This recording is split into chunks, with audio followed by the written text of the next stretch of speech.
Kamu yuk belajar fisika. Klik channel Mitra Fisika. Langsung paham. Hari ini kita akan belajar tentang konduksi. Tapi sebelum belajar tentang konduksi, alangkah baiknya subscribe, komen, like, dan share materi kakak ya. Terima kasih. Coba kamu bayangkan kalau kamu melihat kopi hangat. Awalnya enak, tapi lama-kelamaan kok gelasnya bisa panas ya? Padahal yang panas kan kopinya. Nah, terus kenapa uap kopi selalu naik ke atas? Dan kenapa panas matahari tetap terasa walaupun jaraknya jauh banget? Nah, ternyata semua kejadian ini berkaitan dengan satu hal penting, yaitu perpindahan kalor. Yuk kita pelajari tentang perpindahan kalor itu sendiri. Nah, bayangkan seperti ini ada cangkir, adalah suhu panas, yang ini adalah dingin. Nah, antara panas dengan dingin di sini adanya perbedaan suhu. Nah, perbedaan suhu mengalir dari yang panas ke yang dingin. Nah, berarti perbedaan panas di sini itu adalah yang dikatakan dengan kalor. Kalor itu adalah energi panas yang berpindah dari yang suhu tinggi ke suhu yang paling rendah. Nah, pada saat dia berpindah, ternyata dia membutuhkan 3 cara.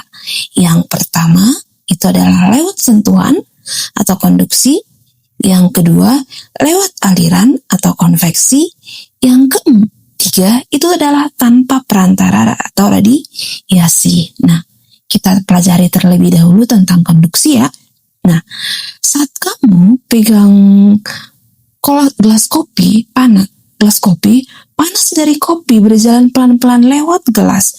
Panasnya sampai ke tangan kamu. Nah, lihat panas dari kopi ke gelas, dari gelas ke tangan. Nah, inilah yang dikatakan dengan konduksi. Nah, bendanya diam, panasnya ikut jalan. Rumus konduksi itu gampang banget. Konduksi memiliki kelihatannya panjang, tapi maknanya sangat sederhana. Rumusnya adalah H sama dengan Q per T. Nah, Q per T sama dengan K A kali delta T bagikan dengan L. Keterangannya di mana Q itu adalah banyaknya panas yang satuannya adalah joule. K konduktivitas bahan yang satuannya watt per meter derajat Celcius. A area atau luas permukaan yang satuannya meter kuadrat. Delta T itu adalah beda suhu yang satuannya adalah derajat Celcius. T time berarti waktu yang satuannya adalah detik. Sementara L itu adalah tebal bahan. Nah, intinya di sini makin besar perubahan suhu, makin besar cepat panasnya berpindah, makin luas permukaannya, makin banyak kalor yang lewat. Contoh konduksi dalam kehidupan sehari-hari. Yang pertama, pada saat memanaskan air. Coba kamu perhatikan waktu air dipanaskan di atas kompor, bagian bawah panci yang kena api duluan. Tapi sebentar kemudian seluruh panci ikut panas. Padahal yang kena api cuma bagian bawahnya. Itu terjadi karena adanya konduksi di mana panas dari api berpindah melalui logam panci. Nah, melalui logam panci tanpa logamnya ikut berpindah. Berarti panas berpindah dari api lanjut ke pancinya. Yang kedua, itu adalah pada saat kamu menyetrika pakaian. Setrika yang panas ditempelkan ke kain. Lama-lama kain jadi hangat, bahkan licin. Nah, itu karena panas dari plat logam setrika berpindah ke kain. Proses perpindahan ini juga disebut dengan konduksi.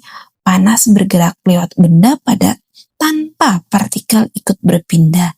Jadi, kain bisa rapi karena panas konduksi dari setrik.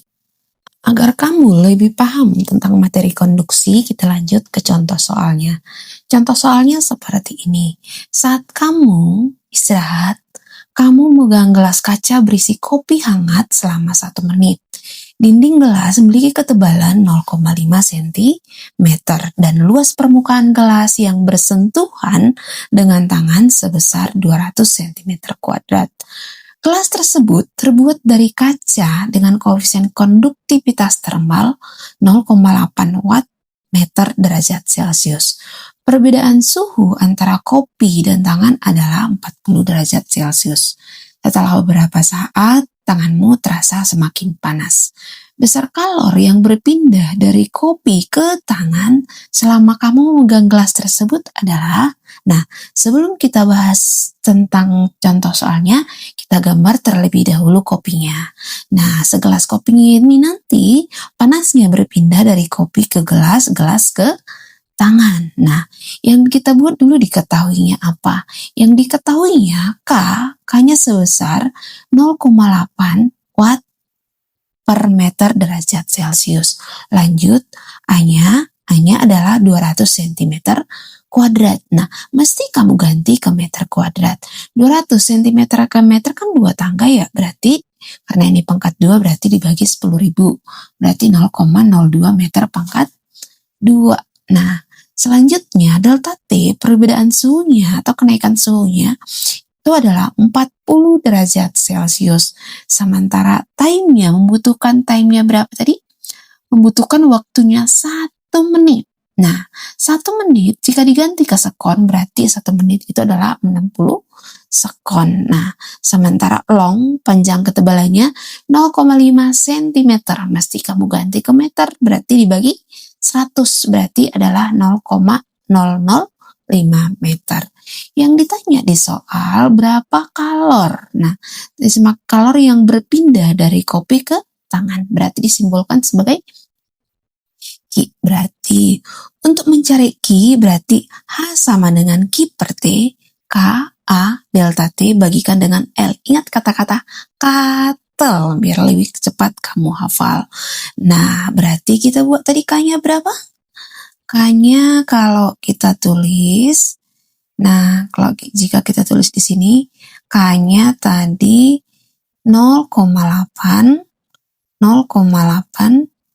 sementara A-nya 0,002, iya, 0,002, ini kan kali ya, kali delta T-nya tadi kan 40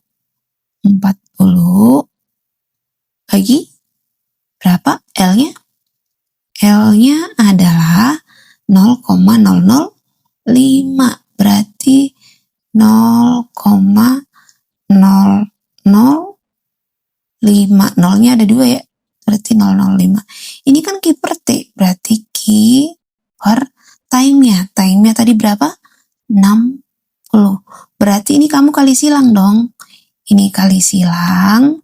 Boleh dong ini kita kali silang. Ini kali silang. Ini juga kamu kali silang. Berarti 60-nya kita naikkan ke atas ya. Kalau ini kamu hasilkan, berarti kalau ini kamu kalikan, berarti nanti hasilnya bisa dong seperti ini. Hasilnya nanti 7.680 Joule. 7.680 Joule. Atau kalau kamu lebih cepat ngitungnya, buat aja nih pangkat 8 kali 10 pangkat min 1. Ini 2 kali 10 pangkat min 2. Ini 4 kali 10 pangkat 1. Ini 5 kali 10 pangkat min 3. Nanti kamu hitung-hitung sendiri ya. Berarti jawabannya adalah 7.680